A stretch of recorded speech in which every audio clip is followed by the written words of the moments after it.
السلام علیکم ورحمۃ اللہ وبرکاتہ۔ کیسے ہیں سب لوگ؟ امید کرتے ہیں الحمدللہ خیریت سے ہوں گے۔ تو فائنلی آج ہم آپ کے لیے لائے ہیں بہت ہی پیاری ویڈیو ہے ماشاءاللہ، دعا مانگنے کا صحیح طریقہ کیا ہے، دعا کیسے مانگنی چاہیے۔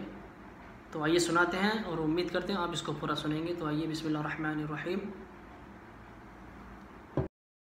دعا مانگنے کا صحیح طریقہ کیا مطلب ہے؟ یہ آپ نے بڑا خاص پوائنٹ اٹھایا ہے۔ جس کو دعا مانگنے کا صحیح طریقہ آ گیا نا جی اسی کی دعا قبول ہوگی۔ یہ بھی ایک انداز ہے، کیونکہ پہلے آپ نے ابھی ارشاد فرمایا کہ رب کی بارگاہ میں کوئی خاص وہ نہیں ہے ڈھنگ، مطلب وہ دینے والا ہے۔ بالکل ایسا۔ پر ایک یہ سوال ہے کہ دعا مانگنے کا صحیح طریقہ، صحیح کچھ طریقہ آداب بھی یقیناً اس کے ہوں گے۔ بالکل آداب ہیں اس کے جو علماء نے آداب لکھے ہیں نا جی، میں ان سب کا خلاصہ آپ کی خدمت میں عرض کرتا ہوں، لیکن اس سے پہلے ایک بات بڑی سمجھنے والی ہے۔ یہ آداب کیوں ضروری ہیں؟ یہ ہمارا مکان ہے نا، اس کو ہم نے تالا لگایا ہے، اس کے اندر جو چابی داخل ہوتی ہے نا وہ ہے 5 دندانے والی۔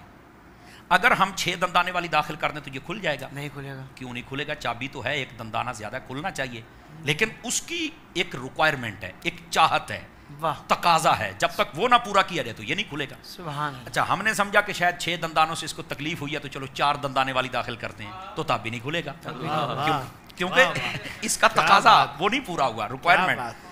تو دعا کرنے کا سب سے پہلا اور بڑا اصول یہ ہے کہ جب دعا کرنی ہے نہ ہاتھ سے بڑھنا ہے اور نہ کم ہونا ہے، رائٹ لیفٹ نہیں ہونا، جو حدود متعین ہیں ان کے اندر رہنا۔ اب اس کا کیا مطلب ہے یہ بھی بات سوچنے والی ہے، اشارہ دے دیتا ہوں۔ نبی پاک صلی اللہ علیہ وسلم مسجد اقدس میں جلوہ کرتے، ایک شخص آیا، اس نے آ کر دعا مانگی نا نماز پڑھنے کے بعد، اللہم ارحمنی ورحم محمد، یا اللہ میرے اوپر رحمت فرما اور میرے محبوب نبی صلی اللہ علیہ وسلم پر رحمت فرما۔ حضور نے فرمایا یہ کنجوسوں والی دعا نہ کر۔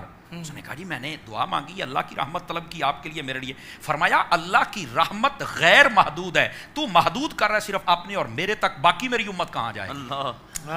تو فرمایا جب مانگنی ہے تو پھر اس کو کلوز نہ کر یار، آپ ہاتھ سے نیچے نہ آئیں یار، تھوڑا سا کھل کے بات کریں نا، مانگ کے سے رہے ہو اور مانگتے ہو جناب، تھوڑا تھوڑا کر کے، یہ کون سی بات ہوئی؟ تو آقا صلی اللہ علیہ وسلم نے فرمایا نہیں، اس نے کہا پھر کیا کروں؟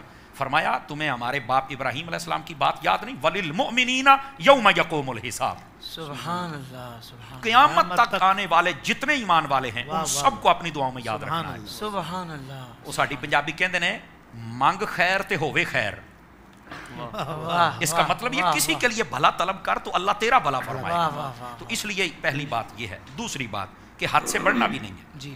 مثال کے طور پر کوئی بندہ دعا کر رہا ہے اور دعا کرتے کہتا ہے یا اللہ مجھے نا جنت کا دائیں جانے والا ایک محل دے دے بس۔ یہ بعض روایتوں میں یہ بھی صوفیاء نے لکھا ہے کہ ایک دعا کر رہا تھا، اس نے یہی کہا جنت میں بس دائیں جانے والا ایک محل مجھے دے دے، مجھے اور کچھ نہیں چاہیے۔ تو اسے فرمایا گیا کہ تو کیوں حد سے بڑھ رہا ہے؟ مانگنی ہے تو جنت مانگ، اور طلب ہے تو فردوس مانگ، بس اس میں اللہ سے سودے بازی نہ کر کہ مجھے صرف ایک محل دے۔ ہو سکتا ہے تیرے مقدر میں 10 محل ہوں اور تو اپنے آپ کے لیے خود کمی کر رہا ہے۔ تو دعا کرتے وقت نہ رائٹ نہ لیفٹ، سبحان اللہ، نہ حد سے بڑھنا ہے نہ کم آنا ہے، یہ سب سے پہلا تقاضا ہے۔ اب دعا کرنے کا دوسرا تقاضا ہے، جب دعا کی جائے نا اس وقت اپنے ہاتھوں کی ہتھیلیوں کو سیدھا رکھنا چاہیے۔ سبحان اللہ۔ ہمارے یہاں بس اوقات یوں چڑھا لیتے ہیں یا یوں بیٹھے ہوتے ہیں بڑے عجیب و غریب انداز کے ساتھ۔ یہ ضروری نہیں کہ ناظرین سنیں گے تو آج ہی ان کا دعا کرنے کا طریقہ درست ہو جائے گا، یہ توجہ کریں گے تو انشاءاللہ ٹھیک ہو جائے گا، کوشش کرنے سے۔ اچھا دعا کے لیے ایسے ہاتھ، اچھا بس اوقات سوال ہوتا ہے پھر یوں کریں یا یوں کریں، ملا کے یا چھوڑ۔ ہاتھ ایسے ملا کر بھی سنت ہے، ہاتھ کھول کر بھی سنت ہے، اور ہاتھوں کو ایسے اٹھانا کہ یہ بغل کی سفیدی نظر آ جائے، ایسے اٹھانا، یہ بھی میرے محبوب نبی صلی اللہ علیہ وسلم کی سنت طیبہ۔ یہ ہاتھ چونکہ یہ جو دعا کی جاتی ہے نا اس وقت ہتھیلیوں کا قبلہ آسمان ہوتا ہے۔ واہ واہ واہ، یہ ایک روایت کا مفہوم آپ کو سنا رہا ہوں۔ اس واسطے اپنے ہاتھ سیدھے ہونے چاہیے۔ اور ویسے بھی آپ دیکھیں یہاں پر ایک عقلی دلیل بھی ہے، آپ کسی کے دروازے پہ جاتے ہیں مانگنے کے لیے، اگر آپ اپنا ہاتھ الٹا کر لیتے ہیں تو وہ دے دے گا آپ کو؟ نہیں دے گا۔ تو ہاتھ سیدھا رکھیں گے یا ہاتھ آپ ایسے کر لیں تھوڑا سا تو وہ بھی نہیں دے گا۔ تو اس لیے اگر وہ دنیا والا یہ دیکھتا ہے کہ برتن سیدھا ہونا چاہیے تو رب بھی تو دیکھ رہا ہے نا کہ اس کے ہاتھ تو سیدھے ہونے چاہیے نا۔ تو بالکل یہ دوسرا، پہلا حد سے بڑھنا اور کم نہیں آنا، اور دوسرا اپنے ہاتھوں کی ڈائریکشن اور سمت اس کو درست رکھنا ہے۔ تیسری بات جب مانگنا ہے نا تو توجہ سے مانگیں۔ بہت پیاری بات ہے۔ ہمارے عموماً لوگوں کی توجہ نہیں ہوتی، اللہم آمین